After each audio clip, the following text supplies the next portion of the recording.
ओम शांति। बाबा हमें हर वक्त अव्यक्त स्थिति में रहे उसके लिए क्या पुरुषार्थ करना चाहिए, इस पर हम बच्चों का ध्यान खिंचवाते हुए पूछ रहे हैं कि एक अक्षर बताओ जिस एक अक्षर से अव्यक्त स्थिति में रहे। एक अक्षर कौन सा याद रखे? तो बाबा कहते हैं कि अपने को मेहमान समझना। अगर मेहमान समझेंगे तो फिर जो अंतिम संपूर्ण स्थिति का वर्णन है वह इस मेहमान बनने से होगी। अपने को मेहमान समझेंगे तो फिर व्यक्त में होते हुए भी अव्यक्त में रहेंगे। मेहमान का किसके साथ भी लगाव नहीं होता है। हम इस शरीर में भी मेहमान है, इस पुरानी दुनिया में भी मेहमान है। जब शरीर में ही मेहमान है तो शरीर से भी क्या लगन रखे। सिर्फ थोड़े समय के लिए यह शरीर काम में लाना है। यहाँ मेहमान बनेंगे तो फिर वहाँ क्या बनेंगे? जितना यहाँ मेहमान बनेंगे उतना ही फिर वहाँ विश्व का मालिक बनेंगे। इस दुनिया के मालिक नहीं है। इस दुनिया में तो हम मेहमान हैं, नई दुनिया के मालिक है। यह जो व्यक्त भाव में आ जाते हैं तो उसका कारण यही है, अपने को मेहमान नहीं समझते हैं। वस्तुओं पर भी अपना अधिकार समझते हैं, इसलिए उसमें अटैचमेंट हो जाती है। अपने को अगर मेहमान समझो तो फिर यह सभी बातें खत्म हो जाए। हर समय निर्बंधन, सर्विस के बंधन से भी निर्बंधन। ऐलान निकले और एवर रेडी बन मैदान पर आ पहुंचा।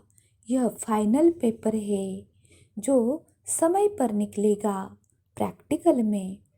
इस पेपर में अगर पास हो गए तो और कोई बड़ी बात नहीं। इस पेपर में पास होंगे अर्थात अव्यक्त स्थिति होगी। शरीर के भान से भी परे हुए तो बाकी क्या बड़ी बात है। इसलिए जैसे कोई भी बंधन से मुक्त होते वैसे ही सहज रीति शरीर के बंधन से मुक्त हो सके। नहीं तो शरीर के बंधन से भी बड़ा मुश्किल मुक्त होंगे। फाइनल पेपर है अंतमति सोगति। अंत में सहज रीति शरीर के भान से मुक्त हो जाए, यह है पास विद ऑनर की निशानी। लेकिन वह तब हो सकेगी जब अपना चोला टाइट नहीं होगा। अगर टाइटनेस होगी तो सहज मुक्त नहीं हो सकेंगे। टाइटनेस का अर्थ ही है कोई से लगाव। और बाबा कहते हैं कि वस्तु, व्यक्ति, वैभव, मान, शान, रंग, रूप, पद, पोजीशन, इस शरीर के भान से कल सदा एवर रेडी बन जाओ। कई बच्चे बहुत समय से न्यारे रहने वाले एक सेकंड में न्यारे हो जाएंगे। बहुत समय से न्यारापन नहीं होगा तो यह शरीर का प्यार पश्चाताप में लाएगा। इसलिए इससे भी प्यारा नहीं बनना है। इससे जितना न्यारा होंगे उतना ही विश्व का प्यारा बनेंगे। इसीलिए अब यही पुरुषार्थ करना है। जो बच्चे सोचते हैं और स्थित हो जाते हैं उस स्थिति में, सोच और स्थिति में फर्क नहीं होगा। सोचा और हुआ, ऐसे जो अभ्यासी होंगे वही सर्विस करने का पान का बीड़ा उठा सकेंगे। समस्याएं तो बनती रहेगी। स्थिति इतनी पावरफुल हो जो परिस्थितियां स्थिति से बदल जाए। परिस्थिति के आधार पर स्थिति ना हो, स्थिति परिस्थिति को बदल सकती है, क्योंकि सर्वशक्तिमान के संतान हो। तो क्या ईश्वरीय शक्ति परिस्थिति को नहीं बदल सकती? रचयिता के बच्चे रचना को नहीं बदल सकते? रचना पावरफुल होती है व रचयिता रचयिता के बच्चे रचना के अधीन कैसे होंगे? अधिकार रखना है, न कि अधीन होना है। जितना अधिकार रखेंगे उतना परिस्थितियां भी बदल जाएगी। अगर उनके पीछे पड़ते रहेंगे तो और ही सामना करेगी। परिस्थितियों के पीछे पड़ना ऐसे है जैसे कोई अपनी परछाई को पकड़ने से वह हाथ आती है हाथ और ही आगे बढ़ती है, तो उसको छोड़ दो। परिस्थिति रूपी परछाई कभी हाथ में नहीं आती, परंतु बाबा कहते हैं कि यह ध्यान रखना है कि वायुमंडल को सदैव शुद्ध रखना है। लोग क्या भी बोले, जिस बात में अपनी लगन नहीं होती है तो वह बात सुनते हुए जैसे नहीं सुनते। शेरनी शक्तियाँ कभी माया से घबराती नहीं, लेकिन माया उनसे घबराती है। ऐसे माया जित बने हो ना, शक्ति बिगर बंधन नहीं टूटेंगे। याद की शक्ति है, एक बाप दूसरा न कोई। ऐसा सौभाग्य कोटों में कोई को मिलता है। इतना पदमा पदम भाग्यशाली अपने को समझते हो? बाबा कहते हैं कि न्यारा बनने के बजाय, बाप का प्यारा बनाने के बजाय कोई न कोई आत्मा का व कोई वस्तु का प्यारा बना देता है। चाहे मान का प्यारा, चाहे नाम का प्यारा, चाहे शान का प्यारा, चाहे कोई विशेष आत्माओं का प्यारा बना लेता है। तो इस धागे को तोड़ने के लिए व इस धागे से बंधन मुक्त बनने के लिए क्या करना पड़े? ट्रांसफर कैसे हो? तो बाबा कहते हैं कि एक बाप तरफ लगाव होने से अनेक तरफ का लगाव सहज समाप्त हो जाता है। कोई भी लगाव न हो और सर्विस भी लगाव से न हो, लेकिन निमित्त भाव से हो। इससे ही कर्मातीत बन जाएंगे। अब अपने कार्य को समेटना शुरू करो। कार्य समेटना अर्थात स्वयं के लगाव को समेटना है। अगर स्वयं को सर्व तरफ से समेटकर एवर रेडी बनाया तो आपके एवर रेडी बनने से विनाश भी रेडी हो जाएगा। बाबा कहते हैं कि एक बाप दूसरा न कोई, यही मन से गीत गाओ। कभी भी ऐसे नहीं कहना है कि यह तो बदलता नहीं है, यह तो चलता नहीं है, कैसे चले, क्या करूं। इस बोझ से भी हल्के रहो। भल भावना तो अच्छी है कि यह चल जाए, इसकी बीमारी खत्म हो जाए, लेकिन इसे कहने से तो नहीं होगा ना। इस कहने के बजाय स्वयं हल्के हो, उड़ती कला के अनुभव में रहो, तो उसको भी शक्ति मिलेगी। बाकी यह सोचना व कहना व्यर्थ है। माताएं कहेगी मेरा पति ठीक हो जाए, बच्चा चल जाए, धंधा ठीक हो जाए, यही बातें सोचते या बोलते हैं।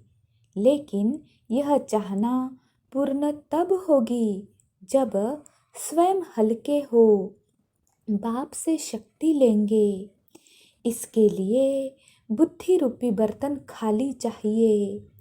क्या होगा, कब होगा, अभी तो हुआ ही नहीं। इससे खाली हो जाओ। सभी का कल्याण चाहते हो तो स्वयं शक्ति रूप बन, सर्वशक्तिवान के साथी बन, शुभ भावना रख, चलते चलो, चिंतन व चिंता मत करो, बंधन में नहीं फंसो। अगर बंधन है तो उसको काटने का तरीका भी सहज है, वो है याद। कहने से भी नहीं छूटेंगे, स्वयं को छुड़ा दो तो छूट जाएंगे।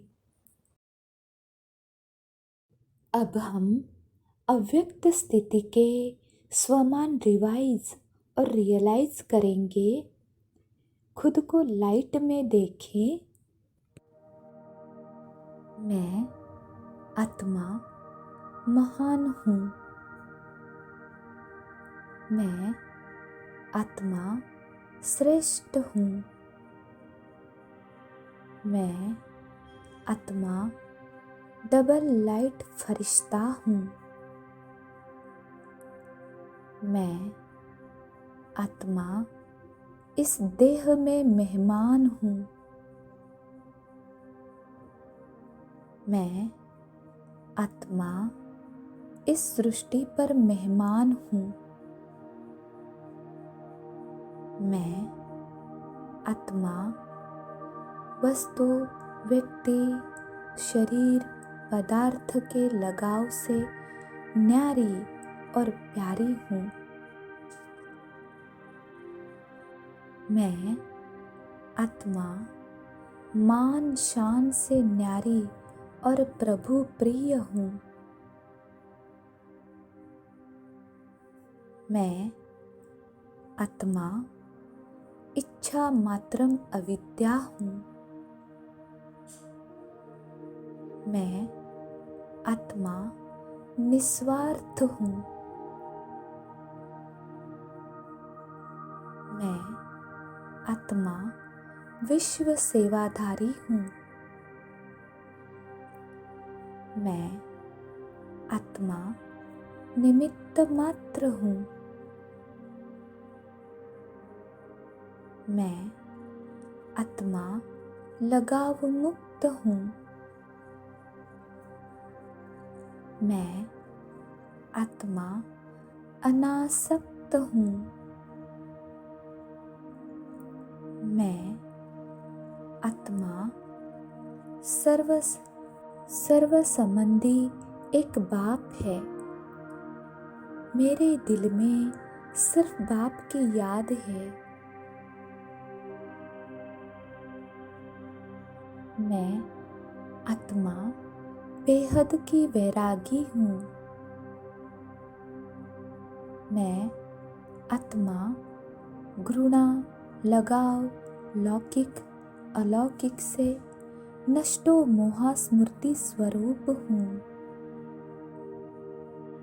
मैं आत्मा याद से पद्मा पदम भाग्यशाली हूँ। मैं आत्मा परमधाम निवासी हूँ। मैं आत्मा नई सृष्टि की मालिक हूँ। मैं आत्मा ईश्वर की संतान हूँ।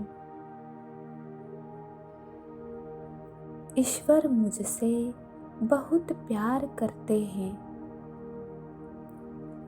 ईश्वर मेरे साथी है। मैं आत्मा महान हूँ। मैं आत्मा श्रेष्ठ हूँ। मैं आत्मा डबल लाइट फरिश्ता हूँ। मैं आत्मा इस देह में मेहमान हूँ। मैं आत्मा इस सृष्टि पर मेहमान हूँ। मैं आत्मा वस्तु, व्यक्ति, शरीर, पदार्थ के लगाव से न्यारी और प्यारी हूँ।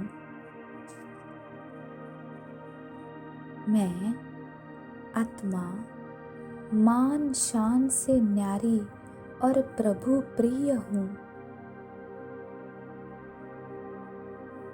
मैं आत्मा इच्छा मात्रम अविद्या हूँ। मैं आत्मा निस्वार्थ हूँ। मैं आत्मा विश्व सेवाधारी हूँ। मैं आत्मा निमित्त मात्र हूँ। मैं आत्मा लगाव मुक्त हूँ। मैं आत्मा अनासक्त हूँ। मैं आत्मा सर्व संबंधी एक बाप है। मेरे दिल में सिर्फ बाप की याद है। मैं आत्मा बेहद की वैरागी हूँ। मैं आत्मा घृणा, लगाव, लौकिक अलौकिक से नष्टो मोहा स्मृति स्वरूप हूँ। मैं आत्मा याद से पद्मा पदम भाग्यशाली हूँ। मैं आत्मा परमधाम निवासी हूँ। मैं आत्मा नई सृष्टि की मालिक हूँ। मैं आत्मा ईश्वर की संतान हूँ। ईश्वर मुझसे बहुत प्यार करते हैं। ईश्वर मेरे साथी है। मैं आत्मा महान हूँ। मैं आत्मा श्रेष्ठ हूँ। मैं आत्मा डबल लाइट फरिश्ता हूँ। मैं आत्मा इस देह में मेहमान हूँ। मैं आत्मा इस सृष्टि पर मेहमान हूँ। मैं आत्मा